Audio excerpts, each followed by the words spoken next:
है। बड़ी प्रसन्नता हुई हमें कि चलो बेटे अपनी माँ को लेने आए हैं,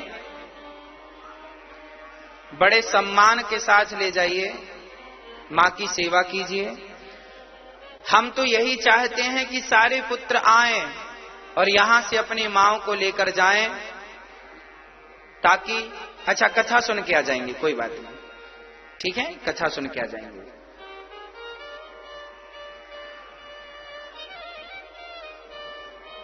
अपनी अपनी माओ की हर पुत्र सेवा करे तो अच्छी बात है। आप सबको बहुत आशीर्वाद है आपको, आप सुखी रहें और अपनी मां की खूब मन लगा के सेवा करें।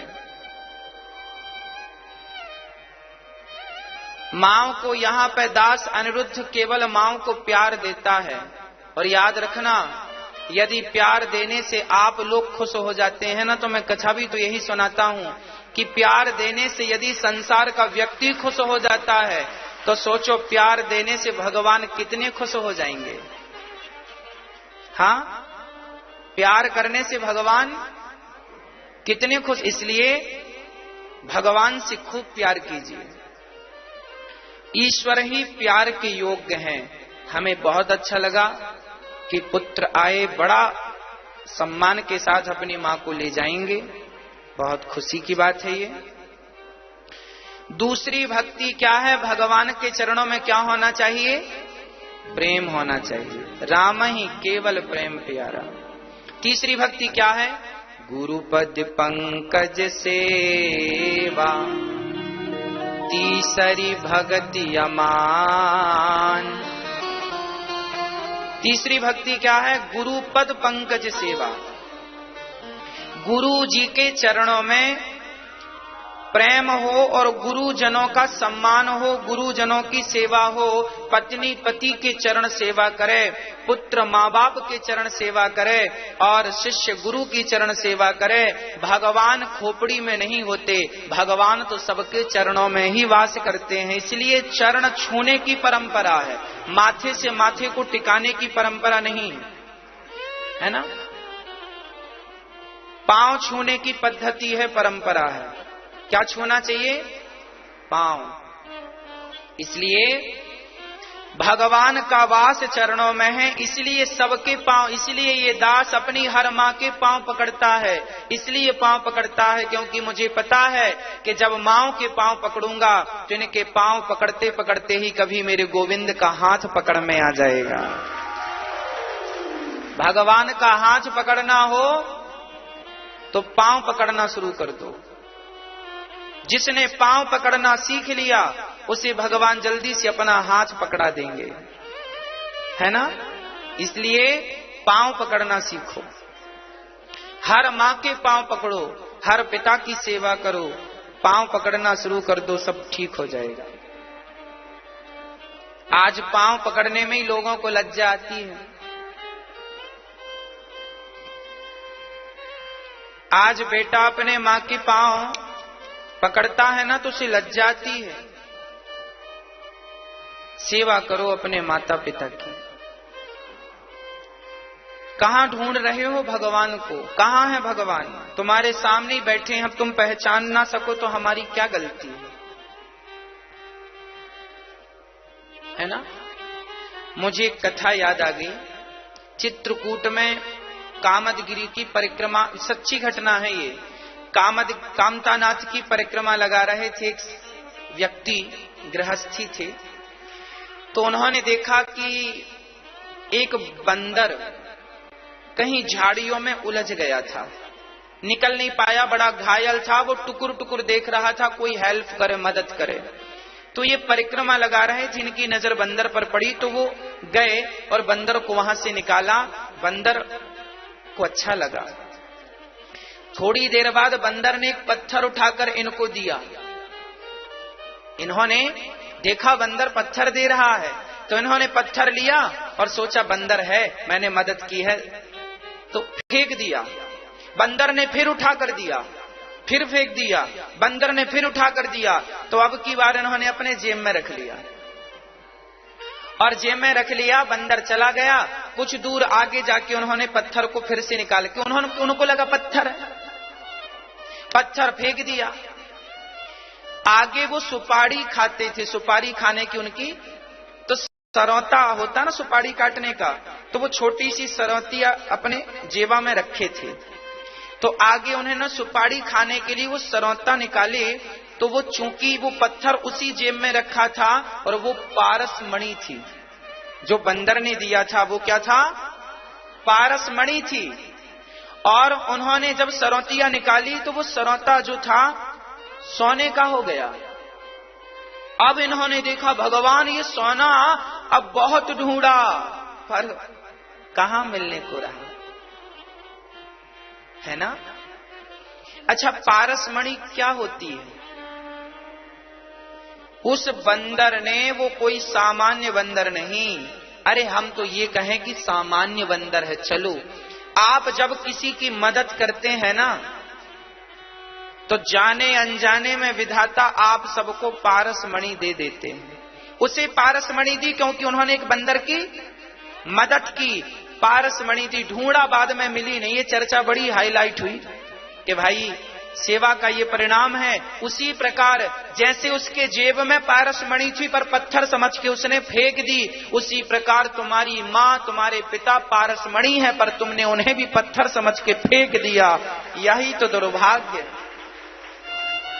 माँ बाप ही तो पारसमणि है, और क्या भगवान कहाँ है? क्या बिहारी जी के मंदिर में भगवान मिल जाएंगे? तुम्हारी माँ में भगवान नहीं मिलेंगे क्या?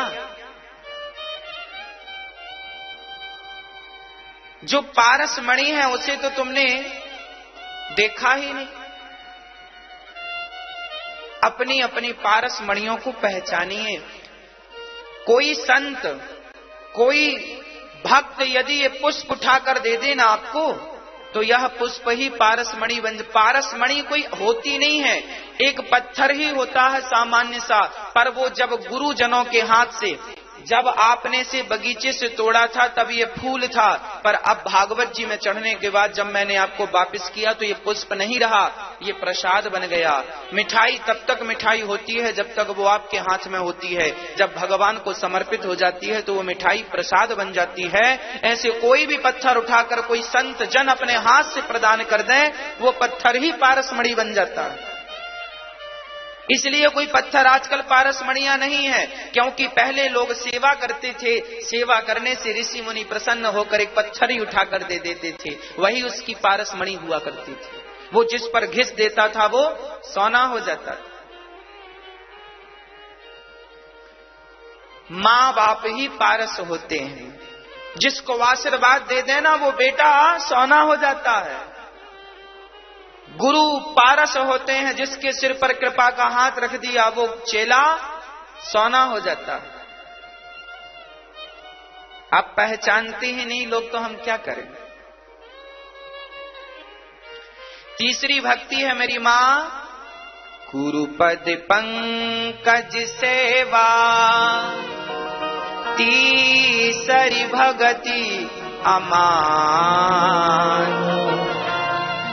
चौथी भगति गुण गण करहि कपट तजिगान।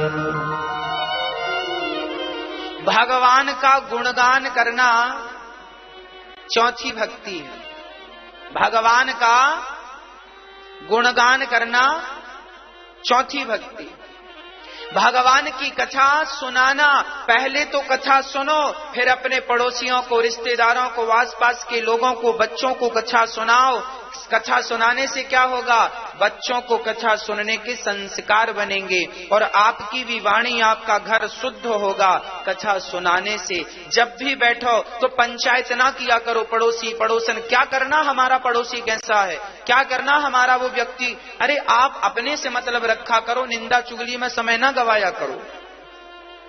जो समय व्यर्थ की बातों में चला गया वो समय भगवान के भजन में भी तो जा सकता था, भगवान की स्मृति स्मरण में भी तो जा सकता था। तो क्या हमें करना क्या है कि पड़ोसी कैसा है, क्या करना हमें? आप अपना कैसे हो ये देखो। हम ही कोई कम बुरे हैं कि हम दूसरों की बुराइयां बताएं? हम ही बुरे हैं। हम क्या कहें कि ये आदमी बुरा है, हम क्या कहें कि ये स्त्री बुरी है, अरे हम ही बुरे हैं।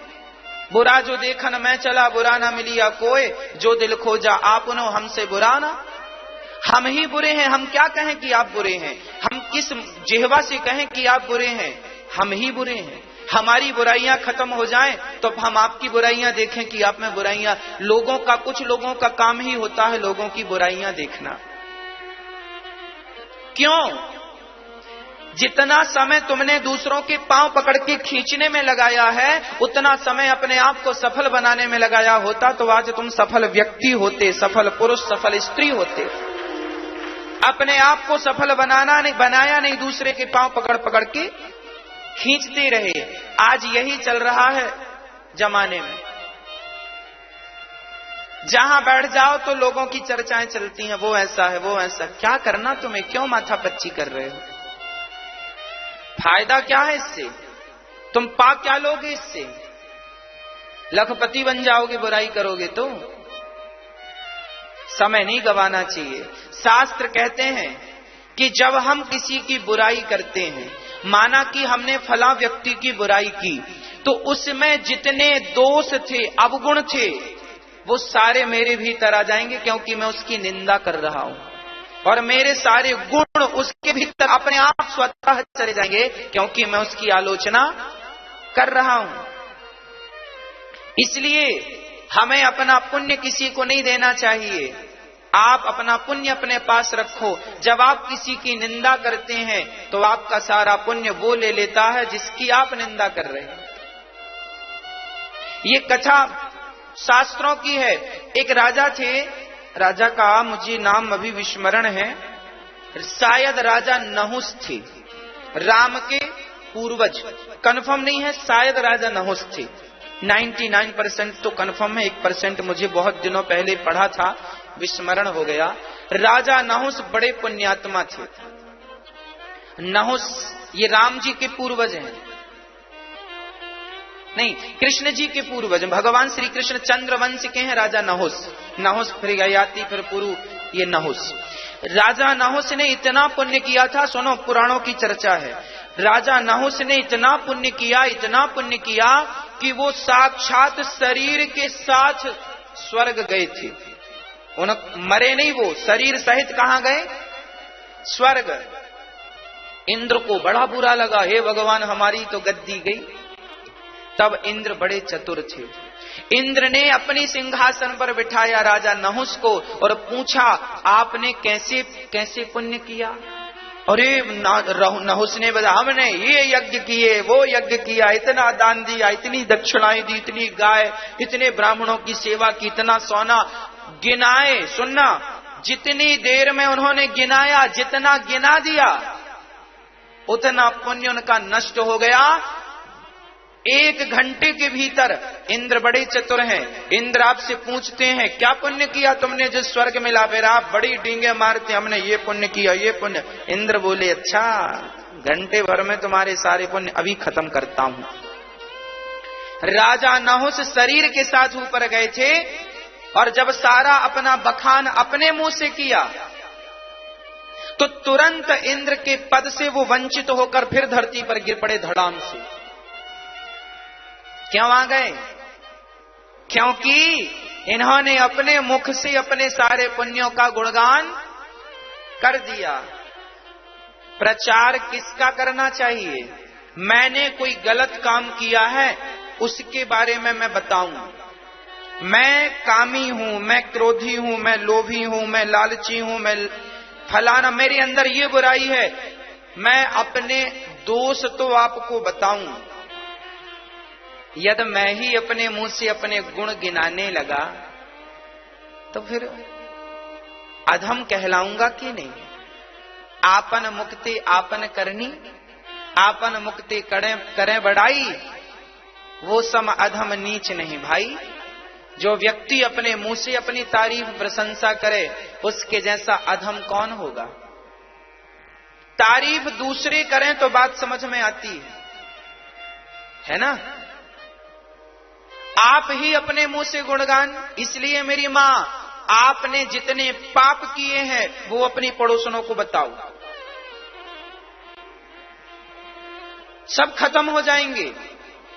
पर लोग इनको नहीं बताते, छिपा छिपा के रखते और पुण्य करेंगे।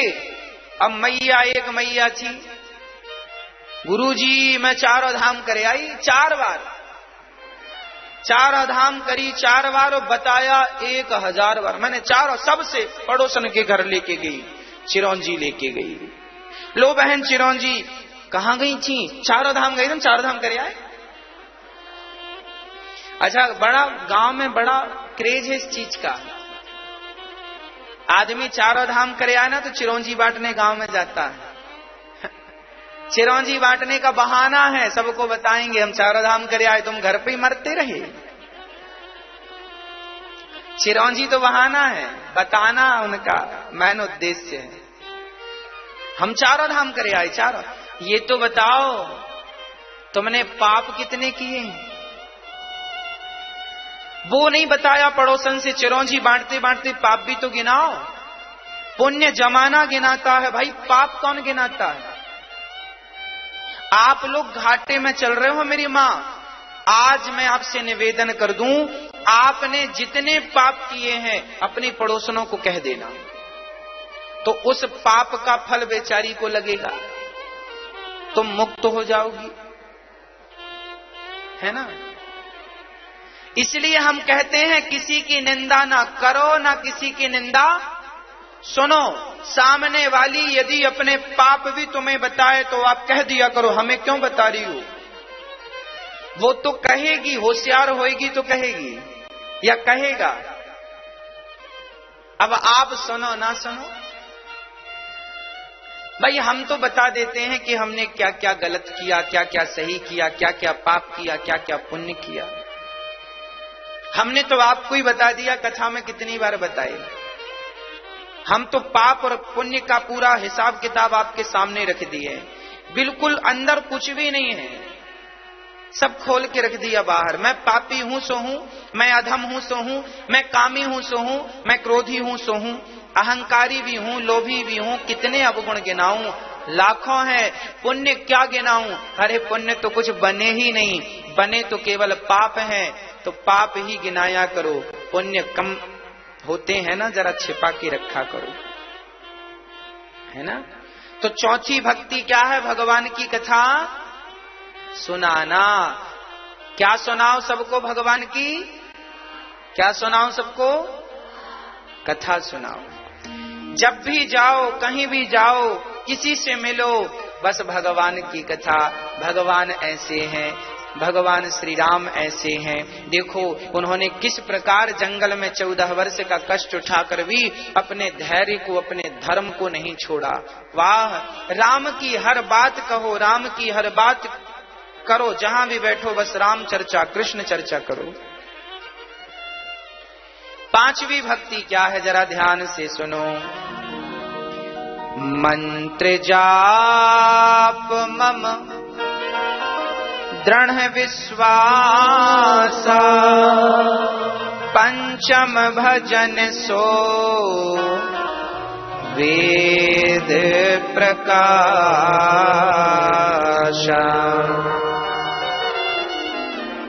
क्या करना है? 5वीं भक्ति क्या है? मंत्र जाप। ज्यादा से ज्यादा क्या? ये भगवान राम का वचन है शबरी के लिए, हम सब के लिए। अधिक से अधिक क्या करना है मेरी मां? मंत्र का जाप करना। सीताराम सीताराम सीताराम सीताराम सीताराम सीताराम सीताराम सीताराम। जितना अधिक जाप करेंगे उतने जल्दी मन निर्मल होगा। मन साफ होगा तो परिणाम क्या होगा? ये जो भटकाव है, ये जो अशांति है, स्वतः ही नष्ट हो जाएगी। आज लोगों की समस्या यही तो है, महाराज जी सब कुछ है पर शांति नहीं है। शांति इसलिए नहीं है कि भगवान का आप जाप नहीं करते, नाम नहीं जपते। जब नाम नहीं जपेंगे तो मन लगेगा नहीं, मन लगेगा नहीं तो मन अशांत रहेगा। उनका मन बहुत शांत है जिनका मन स्थिर हो चुका है। मन हिले डोले ना, मन बिल्कुल शांत। भगवान तक पहुंचाएगा तो ये मन ही पहुंचाएगा। भगवान तक पहुंचाएगा तो कौन पहुंचाएगा? मन के हारे हार है, मन के जीते जीत। मन ही मिलावत राम से, मन ही करत भजीत। मन की गति है अटपटी, झटपट लखे न कोय, और मन की जब खटपट मिटे तो झटपट दर्शन। ये मन सीढ़ी है मेरी माँ। अच्छा, आपके घर में सीढ़ियां हैं कि नहीं? सीढ़ियां हमें ऊपर ले जाती हैं छत में, और नीचे आना हो तो कैसे आएंगे? कूद कर तो नहीं आएंगे। जो सीढ़ी हमें ऊपर ले जाती है वही सीढ़ी हमें नीचे भी लाती है। ये मन सीढ़ियों की तरह है। यदि मन भगवान में लग गया तो ऊपर ले जाएगा भगवान के चरणों तक, और संसार में लग गया तो ये मन वो सीढ़ी है जो ले जाके आपको संसार में नरक के गड्ढे में डाल सकती है, दुखों के गड्ढे में ढकेल सकती है। इसलिए मन भगवान से बिल्कुल ना हटे, इसका आपको ही ख्याल रखना है। काम सारा करना है। रामचरितमानस, गीता, भागवत हमें यही सिखाती हैं, कर्मण्यवाधिकारस्य, अपना कर्म बराबर करो, पर कर्म करते हुए भगवान का स्मरण करो, चिंतन करो, भगवान का नाम जपो पर विश्वास के साथ। अच्छा, आप लोगों को भगवान पर विश्वास है कि नहीं? कितना? इतना इतना इतना इतना इतना इतना इतना सारा है। मैया जी है? विश्वास है? सही। मैया जी आपको नहीं है विश्वास? है। अच्छा, कितना विश्वास है आपको? बहुत सारा। चलो, आप लोगों में से टेंशन, चिंता किस किस को है? आज हम दूर कर देंगे यदि आप बताएंगे तो। बताओ, आप में से टेंशन, चिंता किस किस को? जिसको है वो हाथ उठाए। आज हमने दूर ना कर दी तो हमारा नाम वो नहीं जो है।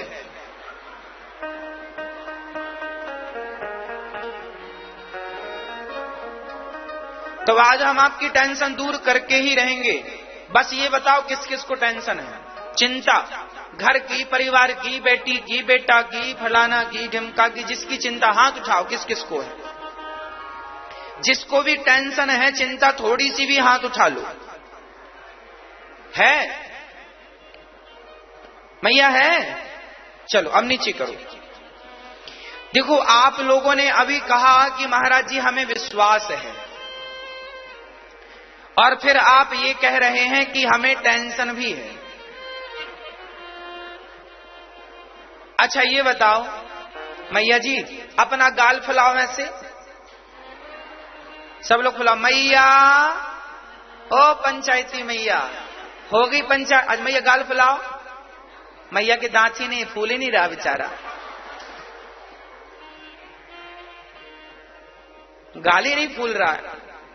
फुलाओ ऐसे, गाल फुला के फिर ठहाका लगाओ। अब ये दोनों काम एक साथ करके दिखाओ, गाल भी फूल जाओ, ठहाका भी लग जाए। संभव है?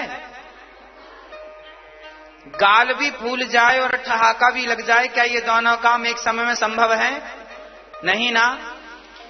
जैसे गाल फूलना और ठहाका लगना दोनों काम एक साथ नहीं हो सकता। मैं कहूं तो फिर टेंशन किस बात की? बेटी का विवाह हो जाएगा जब भगवान चाहेंगे। तुम समर्पण कर दो ना, भगवान बेटी आपकी है, विवाह करना ना करना आपकी मर्जी। आप क्यों माथा पच्ची कर रहे हैं, क्यों परेशान हो रहे हैं? जिसकी बेटी वो विवाह करेगा। तुमने अपना क्यों मान रखा है? यही तो तुम्हारी और हमारी गलती है। हमने अपना मान रखा है, ये मेरा है। अरे बेटी हमारी नहीं है, बेटी किसकी है? भगवान की।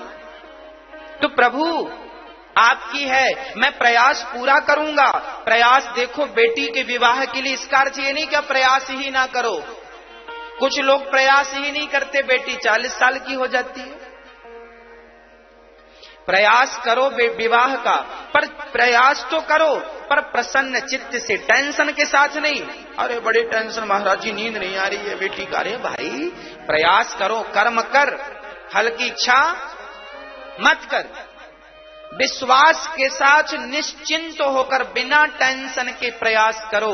बेटी के लिए बेटा अच्छा लड़का ढूंढो, अपने बेटे के लिए बढ़िया बहू ढूंढो, बढ़िया काम करो। फैक्ट्री है तो फैक्ट्री चलाओ, दुकान है दुकान चलाओ, किसान हो किसानी करो, जो भी काम है आपका वो काम बराबर करो, पर बिना टेंशन के प्रसन्न चित्त से। घर पर रोटी नहीं है कल की तो भी टेंशन लेने की जरूरत। जिस परमात्मा ने पेट दिया है, जिस परमात्मा ने खाने को मुंह दिया है, वो कल कहीं ना कहीं से तुम्हारी रोटी की व्यवस्था करेगा। तुम निश्चिंत हो। तुमने कर्म करने में लापरवाही की तो परिणाम बुरा होगा। कर्म बराबर करो, ईमानदारी से मेहनत करो, मेहनत करने में कोई देर ना हो, आलस्य ना हो। कर्म पर तुम्हारा अधिकार है, उस कर्म के फल पर तुम्हारा और हमारा कोई अधिकार नहीं। बिल्कुल निश्चिंत हो जाओ। महाराज जी हमारा बेटा बड़ा लापरवाह है, इसकी टेंशन है हमें। बहू बिल्कुल सुनती नहीं है, बेटा सुनता नहीं है, नाती पंती सुनती है, इसकी हमें बड़ी टेंशन है। कई लोग तो ये टेंशन लिए बैठे हैं। हाँ, अब आप जरा सुनिएगा। अरे नाती पंती बहू को आपने समझा लिया 2 बार, 4 बार, 6 बार, 10 बार समझाया, क्या बहू समझी? बेटे को आपने 2 बार समझाया, 10 बार समझाया, 50 बार समझाया, क्या समझा? विपरीत बुद्धि। जब विनाश का समय आता है ना, तो जो व्यक्ति आपकी सही बातें ना सुन रहा हो, ना समझ रहा हो, सही मार्ग पर ना चल रहा हो, उसके विनाश का समय नजदीक है। का समय आता है, हम कुछ नहीं कर सकते। सती को लाख बार मना किया था शंकर जी ने, भगवान ने परीक्षा मत लो, सही बातें ना सुन रहा हो, ना समझ रहा हो, सही मार्ग पर ना चल रहा हो, उसके विनाश का समय नजदीक है। समय आता है, कुछ नहीं कर सकते। सती को कर रहे लाख बार मना किया था, और जाको राखे राम जी, मार सके ना कोई। जो होना है वो होकर ही बस इन वचनों पर विश्वास करके चलो। हमारा फर्ज है समझाना। आगे गड्ढा है, मैं गिर जाऊंगा, मेरी माँ ने रोका, बेटा आगे मत जाना, मैं नहीं मानता। पागल हो गई है क्या? पिता ने रोका, बेटा आगे मत जाना, गड्ढा है गिर जाओगे, मैंने कहा पागल हो क्या? गुरुजी ने रोका, बेटा आगे मत जाना, हमने कहा गुरुजी आप नहीं जानते। आप आम व्यक्ति ने रोका, बेटा मत जाओ, हमने किसी की बात नहीं मानी और फिर भी गए, तो बताओ गड्ढे में गिरेंगे कि नहीं? अरे भगवान कभी डायरेक्ट हाथ पकड़ने नहीं आएगा तुम्हारा, भगवान ही माँ के रूप में कहने आ जाएगा कि ये काम गलत है मत करो। भगवान ही पिता के रूप में ये काम बताने आ जाएगा, ये सही है ये गलत है। कई बार जो गुरु आपको बताते हैं वो गुरु की आवाज नहीं, वो भगवान की आवाज होती है कि बेटा ये रास्ता गलत है, यहाँ मत जाना, नहीं तो तुम्हारा नाश हो जाएगा। रावण को क्या समझाने हनुमान जी नहीं गए थे? किसने भेजा था हनुमान जी को? नाम बताओ। हनुमान जी को लंका किसने भेजा था? किसने? राम जी ने।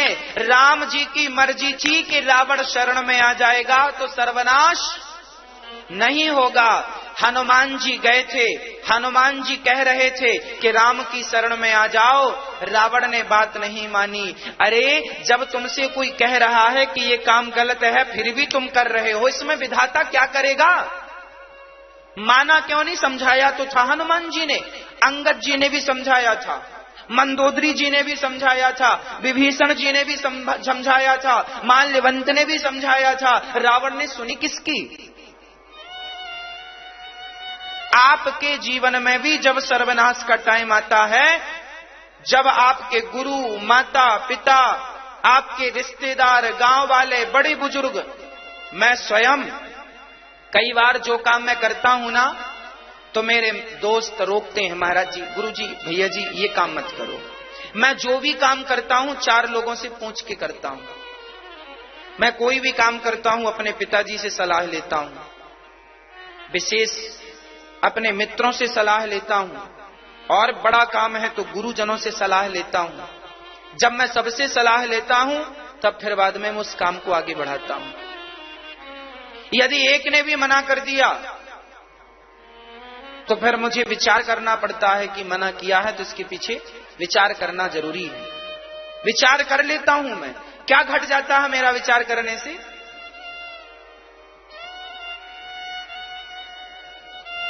जब भी मैं कोई भजन आपको सुनाता हूं तो मैं अपनी संगीत की टीम से पूछ लेता हूं, भाई साहब ये सही है क्या? मैं कोई भी काम करता हूं पूछ के करता हूं, अपनी टीम से पूछ लेता हूं, अपने बड़ों से पूछ लेता हूं, अपनी माताओं से रोज पूछता हूं, मैया कोई कमी तो नहीं है? पूछ लेने में नुकसान नहीं है। जो बच्चे पूछ पूछ के काम करते हैं वो हमेशा सफल होते हैं, और जो मनमाना करते हैं हमेशा डूबते हैं। इसलिए ये सबक है आपके लिए।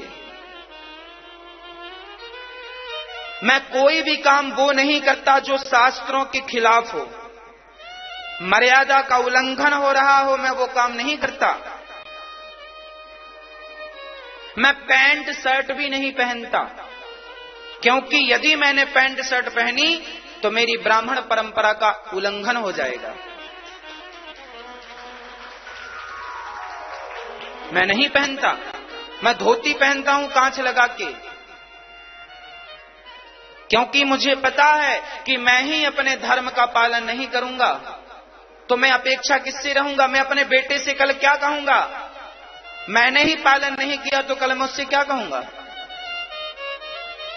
आप अपने बच्चों को क्या कहेंगे जब आप ही धर्म का, आप ही अपने माँ बाप की सेवा नहीं करेंगे? जब मेरा बेटा मुझे अपने माँ बाप की सेवा करते देखेगा तभी तो वो मेरी सेवा करने का भाव जगाएगा। जब देखेगा ही नहीं तो सीखेगा कैसे? क्या पढ़ा के समझाओगे? स्लेट में लिखकर माँ बाप की सेवा करो, लिखने से काम नहीं बनेगा, करके दिखाओ। संस्कार ऐसे दिए जाते हैं। आप लोगों ने संस्कार देना भूल गए हैं, बस समस्या ये है। चलिए आगे बढ़ते हैं। हम कह रहे थे कि भगवान पे क्या होना चाहिए? विश्वास होना चाहिए।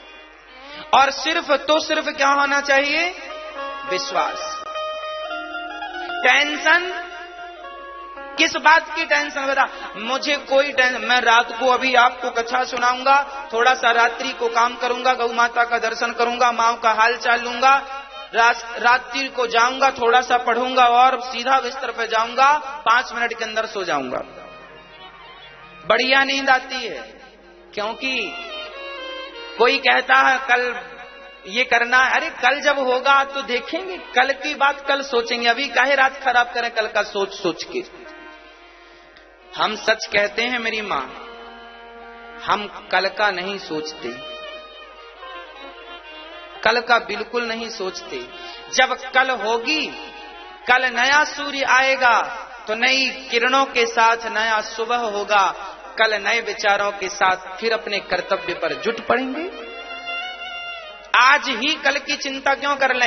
अरे याद रखना मेरी मां, हमारे गुरुजी कह रहे थे अभी 2 दिन पहले 4 दिन पहले कि बेटा बीता हुआ कल भी तुम्हारे पास नहीं है और आने वाला भविष्य भी तुम्हारे पास, तो बताओ तुम्हारे पास क्या है? तुम्हारे पास केवल प्रेजेंट है, वर्तमान।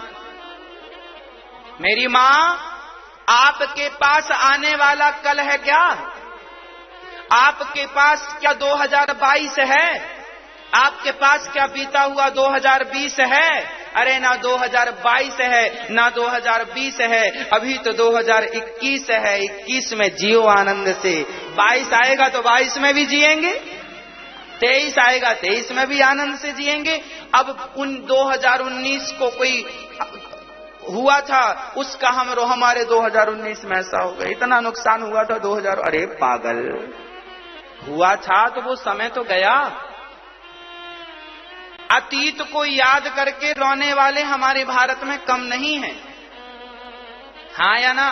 कई लोग कहते गुरुजी हम करोड़पति थे।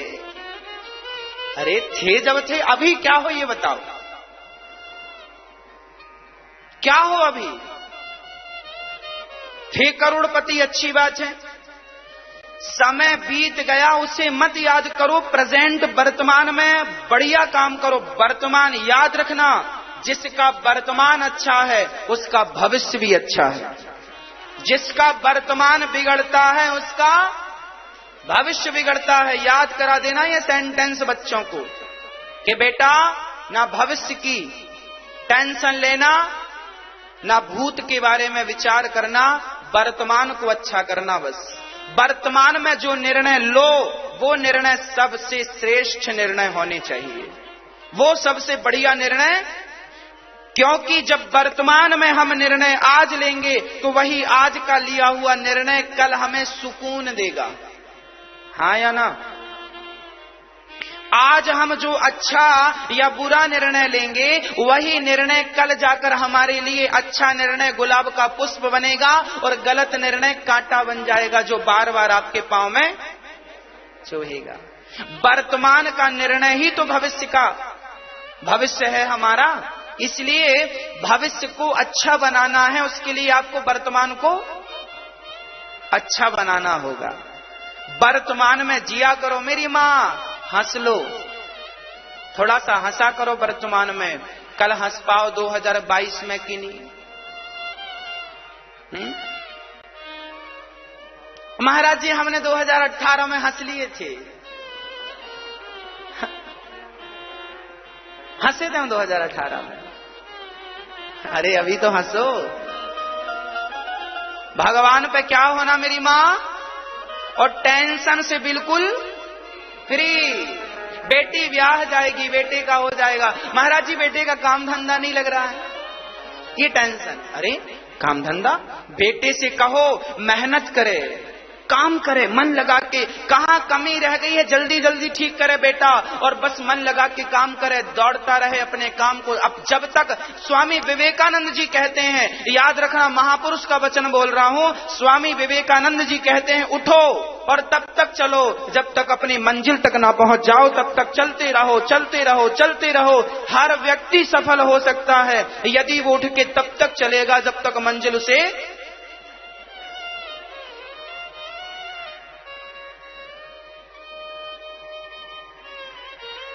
मैं ये बातें आपसे कह रहा हूं, सिर्फ कह नहीं रहा हूं, मैं इन बातों को जी रहा हूं। जब से लॉकडाउन लगा है तब से आपने हमें कथा करते देखा कि नहीं? क्या हमने बीच में रेस्ट लिया? लिया भी हो तो बीच बीच में कभी 2 दिन का, कभी 4 दिन का, कभी बहुत ज्यादा तो कभी नवरात्रि में लिया था 10 दिन का। बस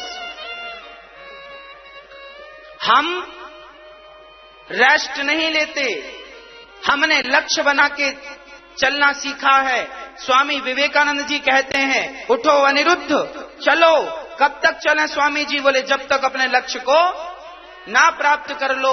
जब तक भारत के सारे बेटे अपनी मां को आ करके लेकर नहीं जाते तब तक मुझे बेटों को संस्कार देना जारी रखना है, तब तक मुझे चलना है। जब तक बेटे अपनी मां को वापस नहीं ले जाते, उन्हें योग्य बनाना है।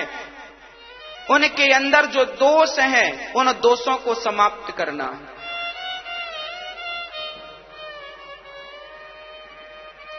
मैं काम करने पर विश्वास रखता हूं और आपको प्रार्थना करता हूं, अपने बेटों से कहा करो बेटा काम करो, मन लगा के, हारो मत, बिना हारे बिना थके बस चलते रहो सफलता